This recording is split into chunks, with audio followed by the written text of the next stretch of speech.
couple weeks ago I made an Instagram reel where I used the bead breaker that I built to pop a bead on one of my race car tires. I got a lot of feedback, a lot of comments. Where'd you get that? How'd you make it? Will you make me one? So I wanted to make a YouTube video, show you guys how I made it and how I use it. So let's get started.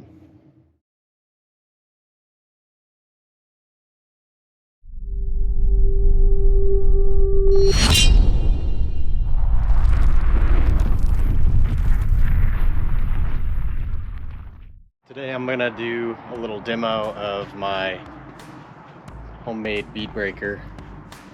Show you guys how this is a Harbor Freight Porta Power, and I made these two items, and then that's a third accessory for the Harbor Freight Porta Power kit. It's the pullback ram right there, 5-ton pullback ram that you can buy separate.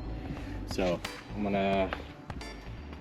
this is a wheel from the old car, old 5-lug. It's a brand new tire. Had it mounted up as a spare, but I don't need it.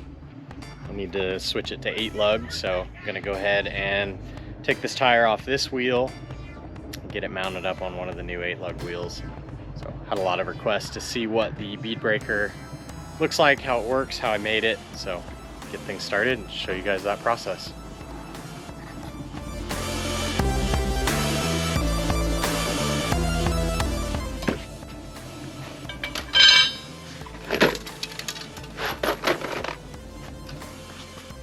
The Nexen tires have a really thick bead, so the idea here is you run these Raceline bead lock spacers. You're allowed to run up to 2, which is what I've been doing on the Nexens, because again the bead is so thick. If I'm remounting a used tire on a different wheel, I seem to be able to get away with 1, but the idea is you want it to pinch tight bead lock ring without cupping the ring and bowing it inward. So use these spacers and prevent that from happening. This is the base stand I made for the bead breaker. So this piece right here that has these threads came with the pullback ram, and I believe it had a hook on it. So I cut that off, welded it to a piece of DOM, and then just put it on this simple piece of plate with 4 legs. So what I do is I'll flip this wheel upside down over that, and then show you the next step.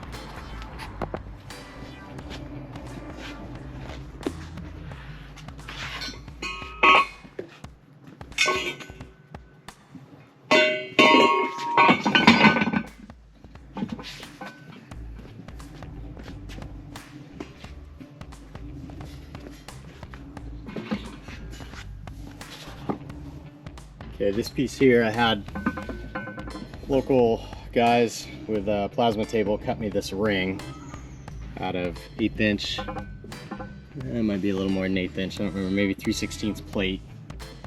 And then for stability, I just took this flat strap and just bent it between the legs. And then again, used some DOM. Just threw in the bender to give me some distance. After the first use, I realized this plate was bowing down, this 1/4 inch plate up here. So I took some angle iron and laid it in there to reinforce it. So that seems to be working. One thing I wish I would have done different is to accommodate multiple backspace rims. I wish I would have made this pedestal adjustable length so that you could maybe pin it in different positions. And you'll see why in a second when I thread the pullback ram in there.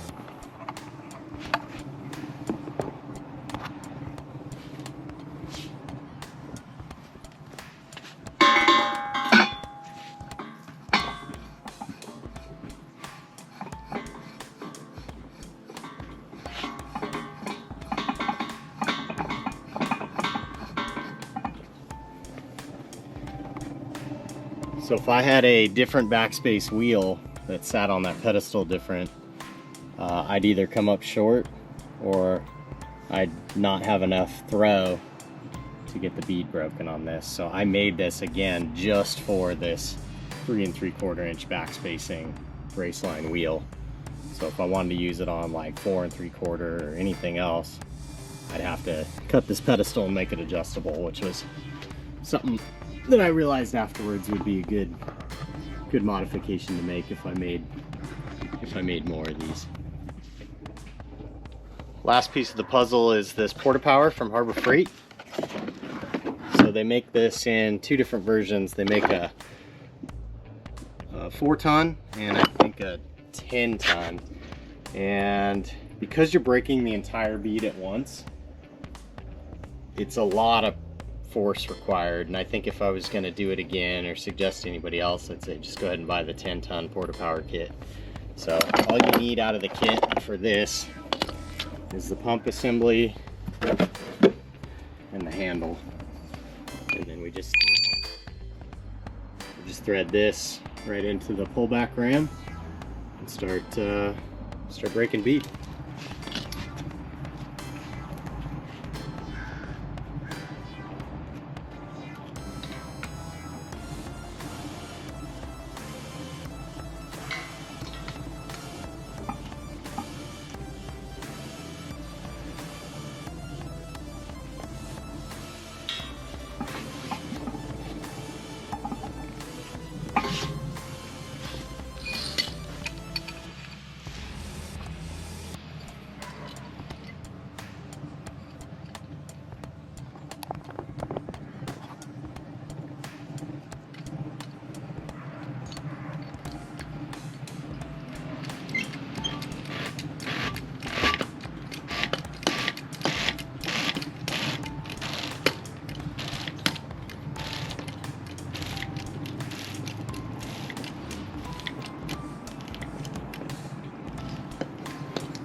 So this force I'm having to use right here is why I think the 10-ton Porta Power would be the way to go. It just takes a lot of effort, especially if a tire's been on a rim for a really long time, I've found. But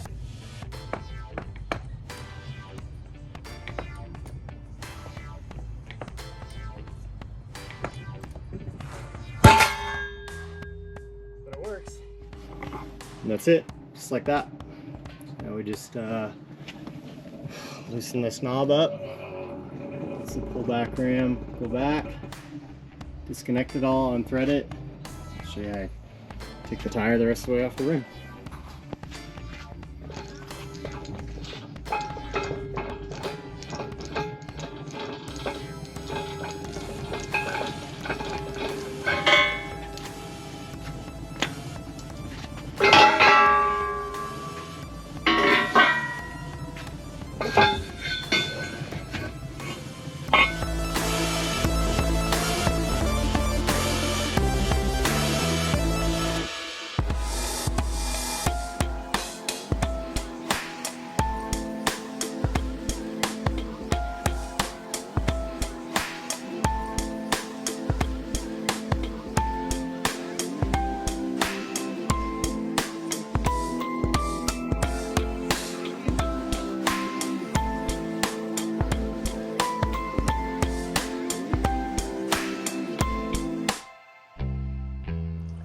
Hey everybody, what's up? Thanks for watching. As always, please like the video, subscribe to the channel if you like the content I'm creating. I'm gonna do a lot more how-to and tech videos like this coming up. And if you think you want one of these bead breakers because you're weird like me, let me know in the comments below. I'm thinking about making some plans and maybe a cut file or making the whole kits. So let me know what you guys think. I could bring them to regional Ultra 4 races, things like that. I don't know. Let me know.